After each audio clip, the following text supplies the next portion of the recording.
అత్తయ్య ఈరోజు వంట నేను చేస్తాను. అవునా, ఇదిగో నువ్వే చెయ్యి. A few inches later. అమ్మా షేమా, చెప్పండి. అది పాలు కాసుకునే గిన్నె, సాంబార్ చేసుకునే గిన్నె కాదు. సరేలేండి.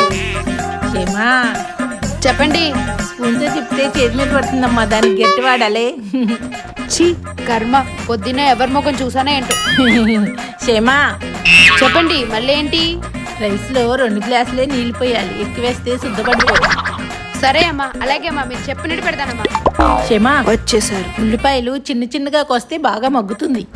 రామచంద్ర ప్రభు, కారం వేసేస్తే ఒక పని అయిపోద్ది. కారం డబ్బా మూత తీసిన వెంటనే మళ్ళీ పెట్టే, లేకపోతే వాసన పోద్ది. వాసం పోవడానికి అదేంటి సెంటు బట్టల. ఆయిల్ కొంచెం ఎక్కువ వేద్దాం, బాగా ఫ్రై అవుతుంది. ఆయిల్ 2 చుక్కలు వేయి, అసలే కొలెస్ట్రాల్.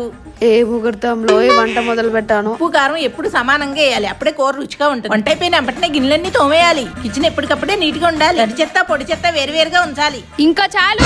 ఇదిగోండి మీ గరట, మీకు ఒక దండం. మీ వంట మీరే చేసుకోండి.